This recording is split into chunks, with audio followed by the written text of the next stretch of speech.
Hi, YouTube family. It's Kiana Hines, your certified holistic nutritionist.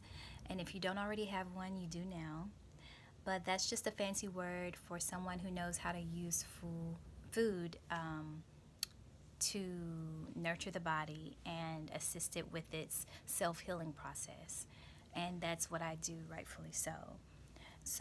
I get a lot of questions about how old I am. I get a lot of questions about how I look younger uh, than I am, but I am 38 years young, and age is not so much what we should be worrying about because we do age a lot quicker than we should.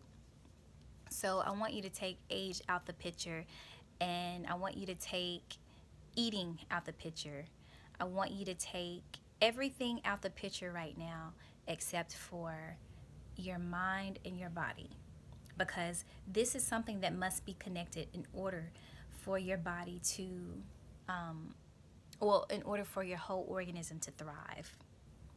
And I will try to connect these dots as quickly as I can without making this video longer than it should be. But if you just look at the mind and the body first, they must be on the same page. And it has taken me a while to get there, but I am a lot further than I was 5 years ago when I had a bad diet. And diet has a lot to do with the mind and the body being on the same page, but we'll get to that in a second.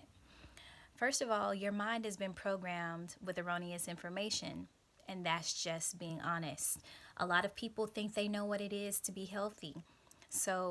I'll find that a lot of the clients I work with, they contribute their lack of being healthy, rather, to knowing what to eat but just not doing it. Okay, well, if you know what to eat and you're just not doing it, what then is the problem? That sounds like your mind is killing your body. That's exactly what it is. If you can't get your mind to cooperate with your body in order for it to be healthy and thrive, then who is controlling you? Um, that means you don't have personal power. You don't have power to say no to things that harm your body, and you don't have the personal power to say yes to the things that heal your body, especially if you say you know. A lot of people are also um, mistaken about what they know, and I don't say that to be prideful at all. But when I hear clients speak of what they think is healthy versus what I think is healthy, it is usually completely different. And I say that because what we were taught as being healthy is it came from the government, it came from our families, it came from what we saw, and most of us never questioned it. Um, and that's probably because most of us we don't contribute what we eat to illness. And when you start making the connection between your body being sick and diseased with what you put in your body, then you're 90% there. And this is the connection that I try to make come full circle for a lot of people, because there is a disconnect. There's a disconnect about what we're eating and what we should be eating. In America, it's extremely hard to eat healthy. I get it. There's fast food on every corner. The fast food is made in a factory, not in someone's kitchen. So it's actually put together, manufactured, and then shipped to the fast food locations to be warmed in a microwave or um, grease added to it and cooked to serve to you. But you have no idea what those ingredients are that go into making that product. And that's the problem, because one ingredient can change the whole recipe. And that ingredient can be poisonous to your body. It can be it can cause your body to have allergic reactions, and you mistake it for the weather. I see it all the time. Nature does not harm you. Nature is there to help you. So, nature's job, especially the sun, is to pull what shouldn't be in the body out, just like water is to pull toxins out, especially rainwater. The water that we drink now put more toxins and leave more things in rather than it takes out. So we're going to be just discussing how some things that you can do to help your diet and to help you age slower, to help you age more gracefully. The first thing you need to do is make sure that if you know what to eat, you make no excuses about it. Your body is counting on you. It's there to save your life. It's doing everything that it can to help you thrive. And yet your mind is programmed to so badly that even though you know you're not eating right, you continue to do it. So that could be one of two things. Either you don't love yourself or there's an addiction. More than likely, it's an addiction. Whenever they are feeding these animals foods that are unnatural to their diets, the animals get sick. They give the animals medication. The medication survives the cooking process. So the same medication that they give the animals in order to allow the animal to grow to it at least big enough so that it can be slaughtered is the same medication that is going inside of you from the pharmaceutical industries, and you're getting addicted to that. And that's why you can't stop eating cheese. People weren't addicted to cheese like this 50 years ago. That's why you can't stop drinking or eating foods that have milk, and they put milk in everything. If you don't believe me, go through your pantry now, and I want you to pull out a jar of something, a box of something, and I want you to look at all of the ingredients. And that's not looking at the sources of nutrition. It needs to have ingredients in front of the list of items that it's made out of. And you will 9 times out of 10 find either soybean oil, milk. You'll find caramel color, which is also really bad. You'll find citric acid. You'll find whey, high fructose corn syrup. There's so many other ones, artificial flavors and colors, red 40, yellow lake, all of these different artificial ingredients are what is making you sick because your body doesn't recognize it. Let me tell you, when you eat something your body recognizes, it responds appropriately. Your stomach expands and stops expanding when it's full.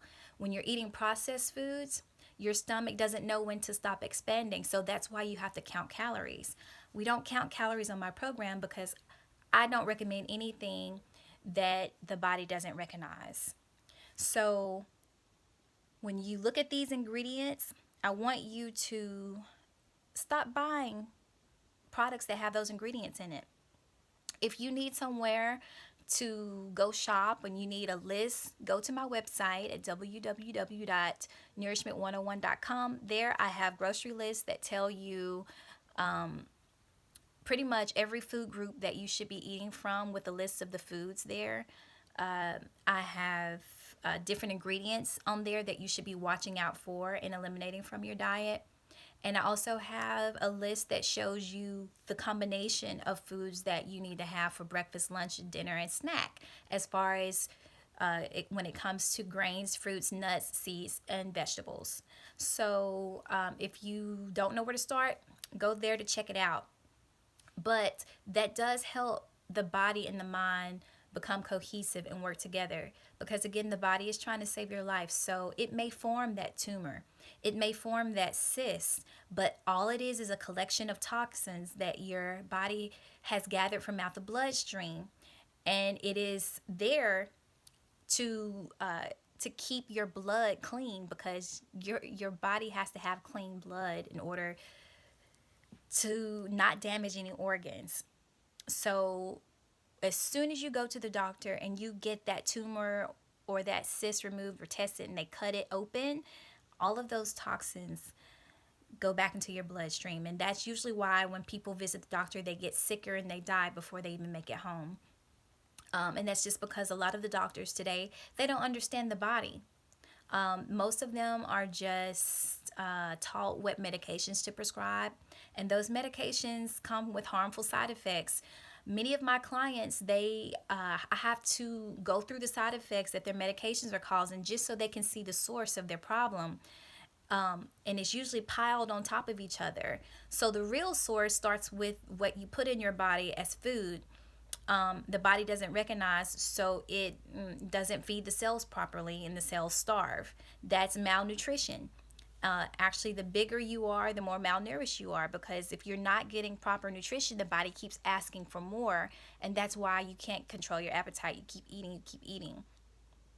And so that's when, again, you need to count calories so that you don't overeat, because you have to count calories for processed foods, since the stomach doesn't stop stretching when you eat processed foods. It just keeps stretching until you kill yourself, or until you learn to control your mind, which controls your habits. So it's just about building better habits. But doctors don't study nutrition in school for I think they get like 20 hours of nutrition in school. But as Hippocrates said, let food be thy medicine and let medicine be thy food. It's because a lot of the ancient shamans and witch doctors, whatever you call as healers, they knew that food was a source of medicine for us, depending on like whatever ailment you had. And I'm sorry I'm getting off track, but all of this just comes out when I start talking to you all. So, anyway, getting the mind and the body on the same page is essential for a healthy diet.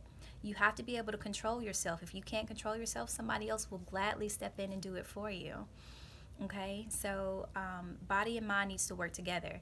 When they do start working together, and you do start listening to your nutritionist, and you start eating the foods that she has you eat or he has you eat, and you also start fasting, because fasting is very important too. That means you need to go at least 16 hours without eating anything. Part of that is 8 hours of sleep, or however many hours you get. But if you can control your eating from and only eat between the hours of 11 a.m. and 7 p.m., then when you break your fast the next morning, come 11 o'clock, which is what we call breakfast. It's just break, fast put together. That's why it's the most important meal of the day, because you're breaking a 16-hour fast. So the first thing that you put in your body needs to be something nutritious. It needs to be something your body can actually use as an energy source. And most of us are not doing that.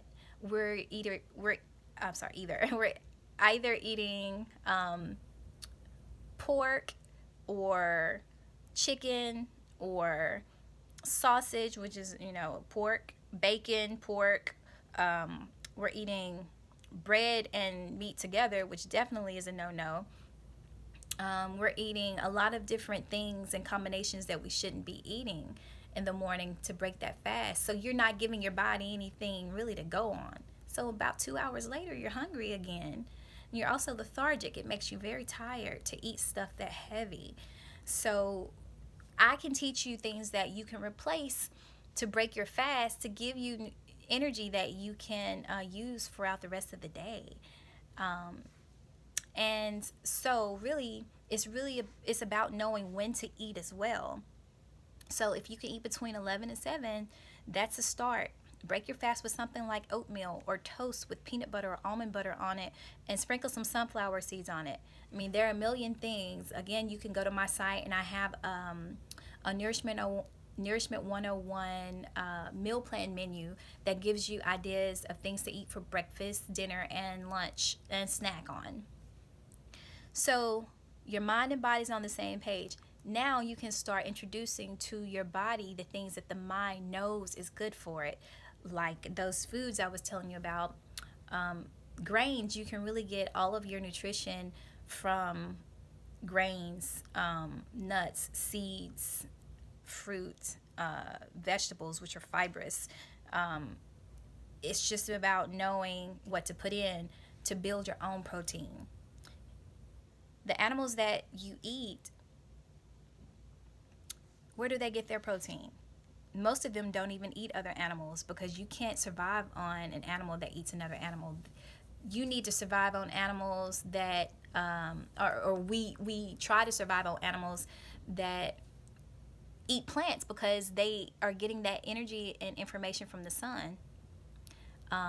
But when you eat them, it's secondhanded when you can get it directly. So the cows eat grass. Horses, some of the strongest, more muscular animals on earth, they eat plants. Elephants, the strongest land mammals, largest land mammals, eat plants. Giraffes eat plants. Apes and gorillas eat plants. So all of these animals that we consider very strong, and you see how their muscles are built, they could swing a human across the room easily. They eat plants. That's because they know where to get the building blocks for the protein that is specific to their DNA, and we don't.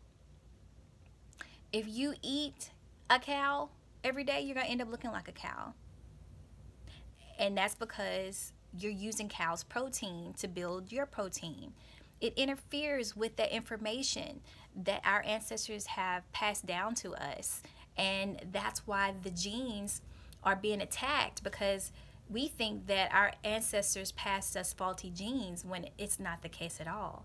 It's there's a thing they call epigenetics, which means above the gene.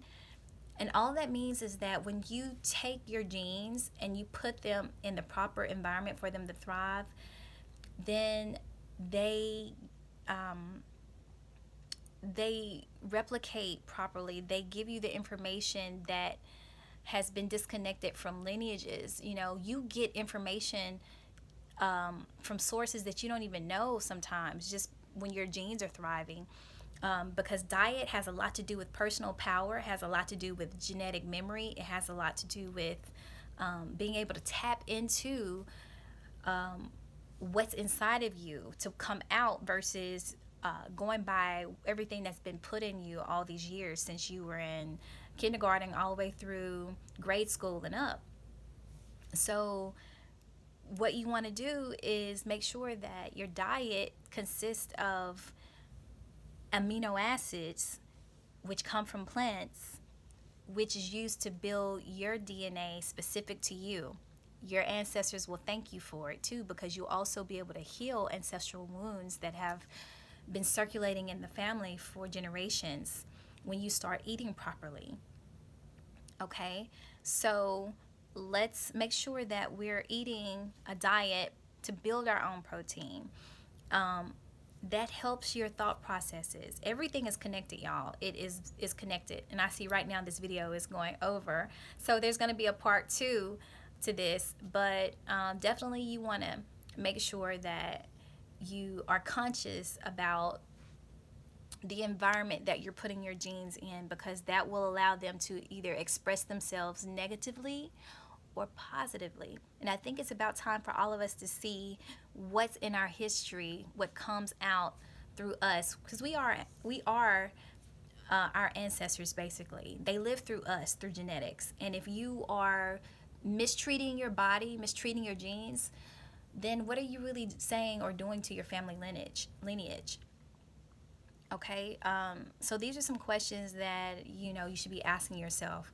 And to recap, I know we covered reconnecting the mind and the body together, and part of that is building your own protein instead of relying on it from an outside source. I'm not saying that animal meat is inherently bad. I'm just saying that it's not good to eat all the time without including those other 5 elements that come from plants in there.